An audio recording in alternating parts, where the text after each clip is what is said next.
Let's be real for a second. We all want that main character moment where everyone is cheering for us, right? We want the support, the likes, the "I'm so proud of you" texts. But I'm going to tell you the ugly truth that nobody wants to say out loud. It's the truth that most people hide behind fake smiles and surface-level friendships. And that truth is, no one is really your friend until you win. When you're broke, when you're struggling, or when you're just trying to figure your life out, people get quiet. They stop hitting you up. They leave you on read. But the second you make it, suddenly, everyone has been rooting for you the whole time. If you're feeling lonely right now, don't scroll away. I'm going to show you why walking alone is actually your superpower. Welcome back, everyone. Today, I'm not just sharing a motivational speech. I'm sharing a reality check. We're going to talk about a guy named Aaron, but honestly, this could be a story about any of us. It's about that weird, painful transition from being a nobody to becoming someone the world actually respects.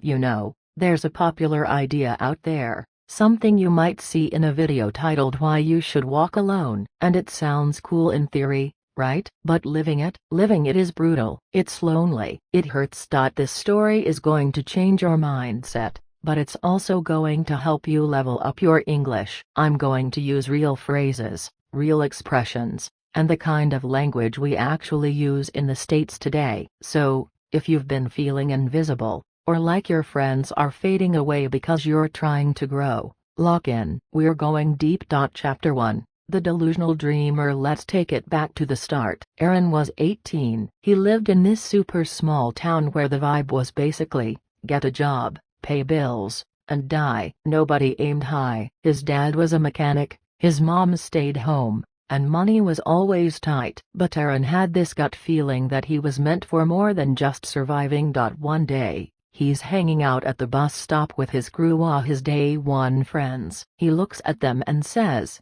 "Guys, I'm gonna make it. I'm gonna work online, start a business, and travel the world." And what did they do? They roasted him, like, literally laughed in his face. One friend goes, "Bro, your phone screen is shattered, and your shoes have holes in them. Maybe focus on getting a real job before you talk about making millions." Another one said, "Dreams don't pay for lunch, Aaron. Be realistic." He laughed it off, but inside, it crushed him. These weren't strangers, these were his boys. But the moment he tried to level up, they dragged him down. Not because they hated him, but because they couldn't see the vision. They only saw the current version of him, the broke kid taking the bus. Even his family was like, "Stop wasting time on the internet. That stuff isn't for people like us." That night, Aaron sat in his room in no AC, just a loud fan and a broken chair, and he realized something. People don't care about your hustle, they only care about your results. He made a choice right then. He said, "Okay, if nobody claps for me, I'll clap for myself." Chapter 2. Going Ghost Mode. This is where things got quiet. Aaron didn't make a big announcement post on Instagram. He didn't text his group chat saying, "I'm changing my life." He just a broken bar went ghost. He realized that telling people his plans was a waste of energy because they wouldn't get it. So, the real work began in the dark. He started waking up at 5 a.m. Not because he was trying to be an influencer with a perfect morning routine, but because his house was chaotic. He needed 2 hours of peace before everyone else woke up. He'd sit on the floor with a beat-up notebook and just learn. He had no Wi-Fi, so he'd go to a friend's house once a week, download a bunch of free PDFs and YouTube videos, and then study them offline at home. He was teaching himself English and digital marketing. He used an old phone with a black line running down the screen. When the power went out, he used a candle. It wasn't aesthetic. It wasn't pretty. It was just hard. He stood in front of his mirror every day and practiced speaking. He'd tell himself, "Aaron, you're gonna earn in dollars. You're gonna win." Sometimes he felt stupid doing it. Sometimes he cried because he felt so alone.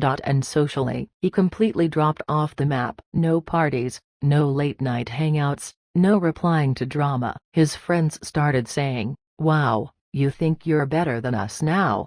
Or you've changed?" bro. They thought he was being rude. They didn't understand that he was just protecting his focus. He was in a season of his life that I like to call the silent grind. Chapter 3, the boring middle. Now, bills don't stop just because you have a dream, right? So, Aaron worked 2 low-paying jobs. Mornings at a tea shop cleaning tables, evenings at a grocery store lifting heavy boxes. He'd come home smelling like cleaning supplies, back aching, absolutely drained. But while everyone else was binge-watching shows or scrolling TikTok for hours, Aaron was studying. He wasn't smarter than anyone else, he was just more desperate. He was desperate for freedom. He didn't have money for classes, so he became his own teacher. He'd mimic English speakers from videos, repeating the same word 50 times until the accent sounded right. He started writing blog posts that nobody read. He changed his phone language to English. He embraced the mistakes. There was a solid 6-month period where he almost quit. This is the part nobody shows in the movies. He was putting in 12-hour days and seeing 0 results. No money online, no clients, no validation. He remembers sitting on his bed eating plain bread,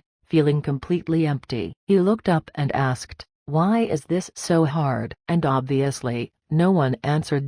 But he wrote a note and taped it to his wall. "I will win, even if it takes 10 years. That became his mantra. He stopped obsessing over getting rich quick and started falling in love with the process of just getting 1% better every day. Chapter 4, the breakthrough. It wasn't Embo. 2 years. That's how long he worked in the shadows. He had gotten pretty good at writing and design, so he decided to try freelancing. He made a profile, uploaded a photo, and hit publish. He thought, "This is it." And then, nothing. Day 1, silence. Week 1, silence. Month 1, rejection emails. Not selected. We chose another candidate. It messed with his head. The imposter syndrome kicked in hard. He thought, maybe my friends were right. Maybe I'm just delusional. But he kept applying. Not because he was brave, but because the idea of going back to being normal scared him more than failing. Then, on a random Tuesday morning, it happened. No fireworks, no music, just a notification. A message from a client. "Hi Aaron, I like your writing sample. Can you write a 500-word blog post for me?" He stared at the screen for 5 minutes. His hands were shaking. He typed back, trying to sound professional and chill, "Yes, I can do that." He spent hours on that one article. He proofread it 10 times. He sent it in and held his breath. The client replied, "Great work. Sending payment." The payment was $10. $10. That's barely lunch money in the US. Most people would laugh at that. But for Aaron, that $10 was proof. It was tangible evidence that he wasn't crazy. It meant his skills had value in the real world. He didn't post about it. He didn't brag. He just wrote in his journal, "Today, I made $10. It's starting." Chapter 5. The switch up. That $10 turned into $50, then $300, then $1,000. Aaron reinvested everything. Better internet, a decent laptop, new courses. He stopped chasing random gigs and built long-term relationships with clients.